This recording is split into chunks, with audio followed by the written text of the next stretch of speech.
രാജ്യത്തിന്റെ നികുതി ഘടനയെ അപ്പാടെ മാറ്റിമറിച്ച GST നടപ്പിലാക്കിയിട്ട് ഇന്ന് 8 വർഷം. നേട്ടങ്ങൾ എണ്ണിപ്പറഞ്ഞ് കേന്ദ്രം അവതരിപ്പിച്ച GST രാജ്യത്തിന്റെ വളർച്ച മുരടിപ്പിച്ചു എന്നാണ് പ്രതിപക്ഷ വിമർശനം.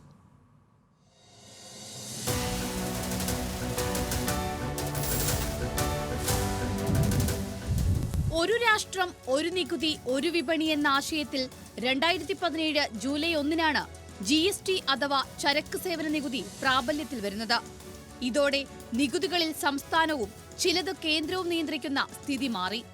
എക്സൈസ് ഡ്യൂട്ടി, വാറ്റ്, സേവന നികുതി തുടങ്ങിയ ഇന്ത്യയിലെ പല പരോക്ഷ നികുതികളും GSTയുടെ കീഴിലായി. യൂറോപ്യൻ യൂണിയന്റെ നികുതി ഘടനയിൽ നിന്ന് പ്രചോദനം ഉൾക്കൊണ്ടായിരുന്നു രാജ്യത്ത് GST നടപ്പാക്കിയത്. എന്നാൽ ആദ്യഘട്ടത്തിൽ അനുകൂലിച്ച മുൻ ധനമന്ത്രി തോമസ് ഐസക് വർഷങ്ങൾക്കിപ്പുറം GST നടത്തിപ്പിനെ തള്ളിപ്പറഞ്ഞു. സമാന നിലപാടായിരുന്നു തമിഴ്നാടിന്റേതും. കേന്ദ്രം GST നഷ്ടപരിഹാരമായി സംസ്ഥാനങ്ങൾക്ക് നൽകേണ്ടതുൾപ്പെടെയുള്ള തുക വലിയ തോതിൽ വകമാറ്റിയതിനെ CAG കുറ്റപ്പെടുത്തിയിരുന്നു.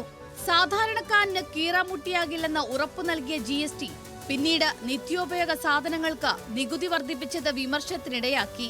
ആഡംബര സാധനങ്ങളുടെ നികുതി കുറയ്ക്കുകയും നിത്യോപയോഗ സാധനങ്ങളുടെ നികുതി ഉയർത്തുകയും ചെയ്തു എന്നാണ് വിമർശനം. കഴിഞ്ഞ ദിവസം കേരളത്തിലെ റെസ്റ്റോറന്റുകളിൽ നടത്തിയ മിന്നൽ പരിശോധനയിൽ 60 കോടി രൂപയുടെ GST തട്ടിപ്പാണ് കണ്ടെത്തിയത്. GST വരുമാനം പങ്കുവയ്ക്കുന്നതിലും സംസ്ഥാനങ്ങൾക്ക് നഷ്ടപരിഹാരം നൽകുന്നതിലും BJP ഭരിക്കുന്ന സംസ്ഥാനങ്ങൾക്ക് പോലും ഇപ്പോൾ അമർഷമുണ്ടെന്നാണ് റിപ്പോർട്ടുകൾ. Feature desk, news Malayalam.